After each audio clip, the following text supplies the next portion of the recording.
Halo teman-teman, berjumpa lagi dengan saya Brother Phil. Kembali kita akan menanggapi pernyataan Bang Kay. Sekali lagi nama saya Kainama, saya biasa dipanggil Kay. Seperti biasa, kalau Bang Kay buka mulut selalu bertentangan satu sama lain. Kali ini kita akan menunjukkan bagaimana Bang Kay menjilat ludahnya sendiri. Dalam video awal nanti saya akan menunjukkan bagaimana Bang Kay mengulas Injil Yohanes yang katanya hanya sebesar daun mangga.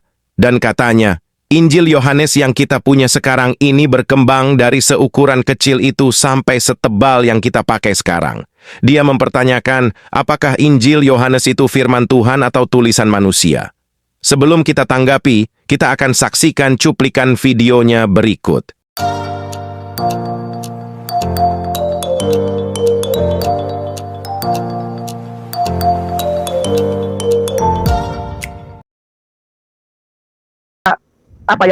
Saudaraku Kristen dan Katolik, jangan marah-marah ya.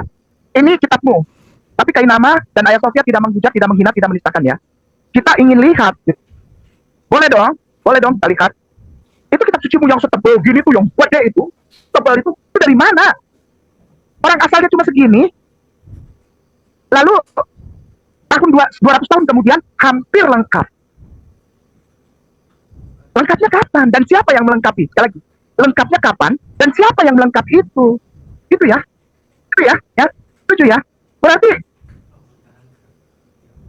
butuh ratusan tahun untuk jadi lengkap kan gitu. Kalau butuh ratusan tahun untuk jadi lengkap, saudaraku sayang, saudaraku yang cinta dan aku hormati, aku sayangi, aku toleransi di Republik Indonesia ini, Republik Indonesia yang disayangi Allah, diberkahi Allah. Aku mau bilang, yang nulis kitab ini siapa? Murid Yesus kah? Ya jelas gak mungkin. Ryland P52 yang segini itu aja, tahun 100 itu semua murid Yesus sudah mati, udah dibantai. Petrus disalib terbalik. Simon orang Zelot digergaji. Thomas ditombak tembus. Andreas mati ditarik oleh kuda. Matius dibakar. Udah mati semua. Bahkan Paulus yang bukan murid Yesus itu sudah dipancung tahun 64 Masehi oleh Nero. Lalu siapa yang menulis? Siapa yang melengkapi? Dan dari mana didapat? Berarti ini bukan firman Tuhan. Sekali lagi, ini bukan firman Tuhan. Ryland P52 segini, itu tahun 100 sampai tahun 150.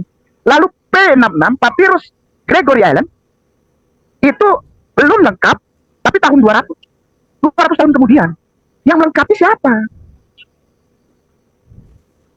Dari mana Kainama timbul pertanyaan ini? Siapa yang menulis kitab ini nih? Alkitab Saudara Kristen ini siapa yang menulis? Apakah ini firman Tuhan? Timbul dong pertanyaan orang ratusan tahun. Ya. Oke teman-teman, kita sudah dengarkan bersama bagaimana Bang Kay mempertanyakan siapa penulis Injil, dan dia juga mempertanyakan apakah ini firman Tuhan. Tetapi lucunya, Bang Kay yang tadi mempertanyakan atau meragukan Injil, justru menggunakan Injil tersebut sebagai rujukan untuk mencari nubuatan nabinya. Bukankah ini namanya jilat ludah sendiri? Mari kita lihat video berikut. Yesus menyuruh pengikutnya pelan-pelan sekali. Yesus tertulis dengan jelas menyuruh pengikutnya yang mengikuti dia untuk mengikuti seorang laki-laki yang namanya Muhammad Sallallahu Alaihi Wasallam. Nama kitabnya Kitab Yohanes. Sekali lagi, nama kitabnya Kitab Yohanes. Dia bilang kebenaran cuma ada di satu orang ini. Setelah aku nanti pergi daripada engkau, kebenaran tidak akan engkau temukan di tempat lain. Hanya di orang ini.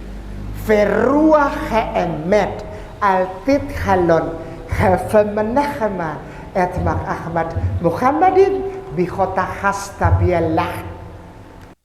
Kita sudah saksikan Injil Yohanes yang dipertanyakan Bang Kay. Apakah firman Tuhan atau tidak? Justru dijadikan rujukan bahwa nabinya dinubuatkan di sana. Kalau Bang Kay memang orang yang berintegritas, dia tidak akan menggunakan dokumen yang dia sendiri pertanyakan keotentikannya. Dan bukan cuma itu, bangkai justru sedang menjilat ludahnya sendiri. Oke teman-teman, demikian tanggapan kita terhadap pernyataan bangkai. Terima kasih untuk dukungan teman-teman. Tuhan Yesus memberkati. Sekalian mumpung ada tamu kehormatan dari NU, Anda bisa lihat share screen saya? Bisa, jelas sekali.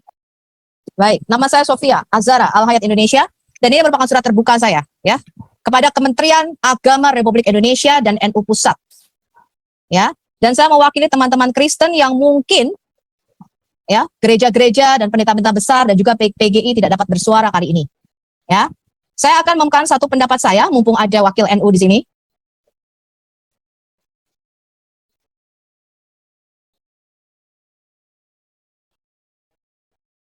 Saya mengajukan satu keberatan dan surat terbuka untuk Kemenak. Anda bisa lihat share screen saya?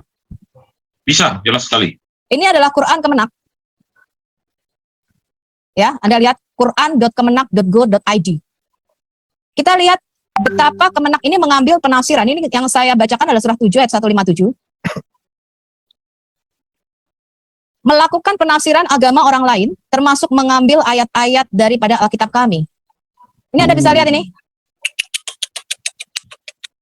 Menafsirkan surah 7 ayat 157, mengambil dari kitab Taurat kami. Anda bisa lihat Kejadian 21, Ulangan ya. Kitab Injil katanya karangan manusia diambil. Harusnya diambil dari Injil Isa, yang asli, yang diturunkan Allah kepada baby Isa. Jangan ngambil dari Injil kami, ini yang karangan manusia nih. Bisa dilihat teman-teman? Bisa. Iya, nggak boleh ya mengambil tafsir dari kitab ayat orang lain. Dan saya tunjukkan sama Anda ini. Ini ngambil dari kitab Kejadian. Ya. Terus yang lebih parah, ini saya perlihatkan sama Anda, ini kitab Ulangan diambil. Ini dari kitab Yohanes diambil. Ya. Bukan hanya mengambil dan menafsirkan, tapi juga merubah ayat-ayat Alkitab kami. Ini saya perlihatkan ya, sama Anda.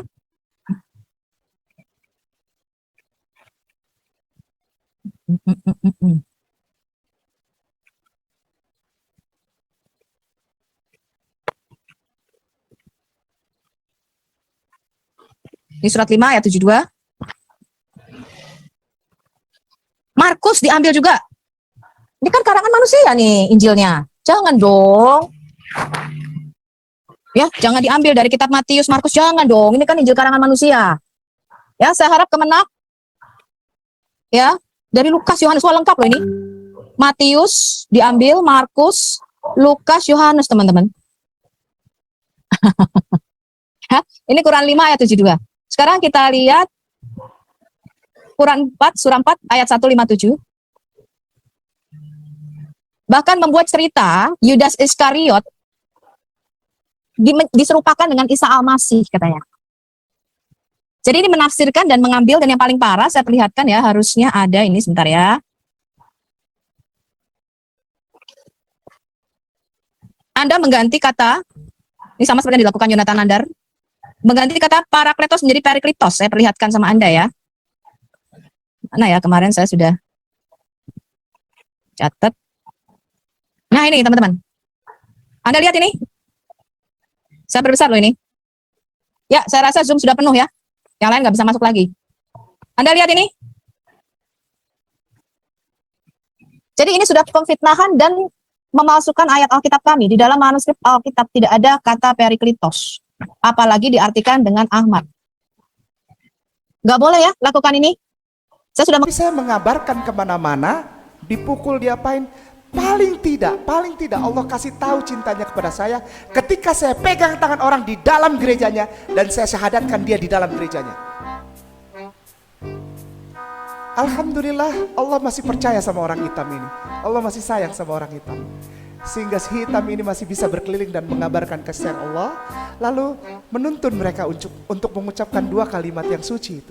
2 kalimat cinta kepada Allah, 2 kalimat syahadat di dalam rumah ibadah mereka.